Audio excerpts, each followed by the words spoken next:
Baghdad. I was born in Baghdad. I served in the military for 16 years.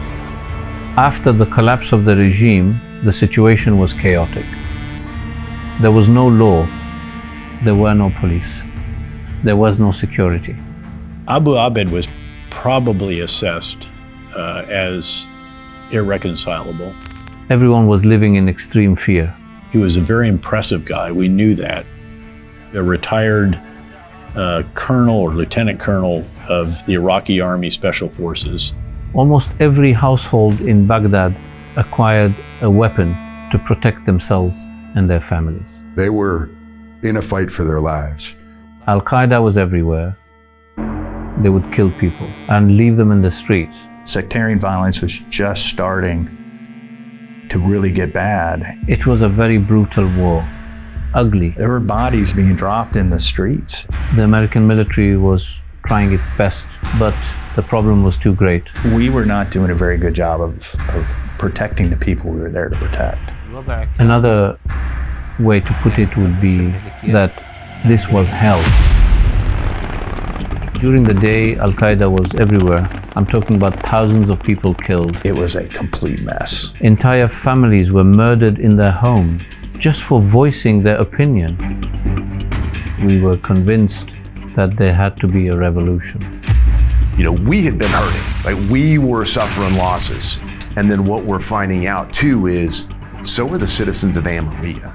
I said, that's it. I'm going to fight them. That was a tipping point. And I'm not going to stop. Abu Abed was the leader of this group. Our information was extremely accurate.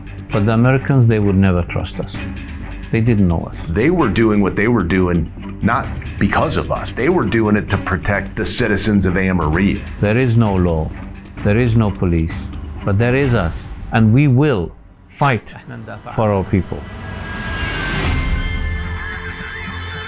What started out as concerned local citizens that became the Forsan al-Rafidain. Hundreds of former rebels went from being Al-Qaeda's best friends to their worst enemy, led by Abu Abed. That was a huge turning point and a pivot for us in Amelio. This is a big deal. How can we stand with a government that hated us? And this is how you flip an entire community.